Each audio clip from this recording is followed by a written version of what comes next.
बात करते हैं जम्मू कश्मीर विधानसभा चुनाव को लेकर, जिसको दूसरे चरण में मतदान अब हो रहा है और लगातार वोटिंग हो रही है। अब तक अगर मतदान प्रतिशत की बात की जाए तो 10% वोटिंग हुई है। 6 जिलों की 26 सीटों पर मतदान हो रहा है।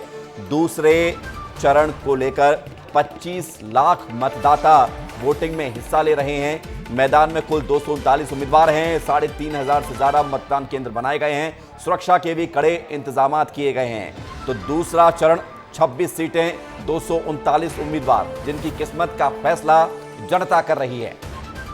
बड़ी खबर आपको बता रहे हैं, जम्मू कश्मीर में दूसरे चरण के लिए वोटिंग लगातार हो रही है और इसको देखते हुए सुरक्षा के कड़े बंदोबस्त किए गए हैं। 3 चरणों में जम्मू कश्मीर विधानसभा चुनाव को लेकर मतदान होना है।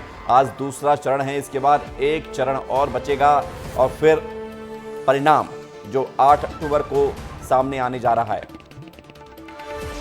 जम्मू कश्मीर में दूसरे चरण के लिए वोटिंग लगातार जारी है। वोटिंग देखने पहुंचे 16 देशों के 20 प्रतिनिधि। ये खबर भी आपको समझनी चाहिए कि जब घाटी में जम्मू कश्मीर में मतदान हो रहा है तो इस मतदान की पूरी प्रक्रिया को देखने के लिए, समझने के लिए 16 देशों का डेलीगेशन पहुंचा हुआ है, जिसके 20 प्रतिनिधि इसमें शामिल हैं।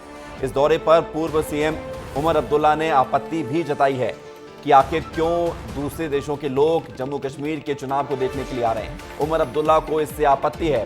भारत सरकार टूरिस्ट गाइडेड माहौल बना रही है जम्मू कश्मीर में, ये आरोप लगाया है उमर अब्दुल्ला ने। फारूक अब्दुल्ला के बेटे हैं उमर अब्दुल्ला। और बड़ी खबर ये कि जब 16 देशों के 20 प्रतिनिधि जम्मू कश्मीर में हो रहे चुनाव को समझने के लिए यहां मौजूद हैं, तो इस पर भी सियासत हो रही है। हमारे साथ अमृत तिवारी दिल्ली से जुड़ गए हैं, उनसे हम जानकारी लेते हैं।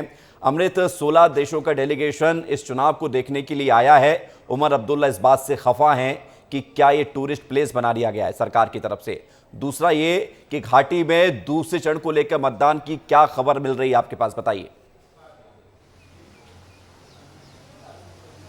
विवेक, देखिए, घाटी में मतदान अभी शांतिपूर्वक चल रहा है। जम्मू की 6 जिलों में और कश्मीर डिवीज़न के 6 जिलों में मतदान चल रहे हैं। और प्रमुख सीटों की बात करें तो यहाँ पे गांदरबल और बडगाम है, जहाँ से उमर अब्दुल्ला ताल ठोक रहे हैं। उमर अब्दुल्ला पहले चुनाव नहीं लड़ने की बात कह रहे थे, लेकिन आखिरी पल में उन्होंने अपना नामांकन दाखिल किया। वहीं नौशेरा से बीजेपी के अध्यक्ष हैं रविंदर रैना, वो चुनावी मैदान में है।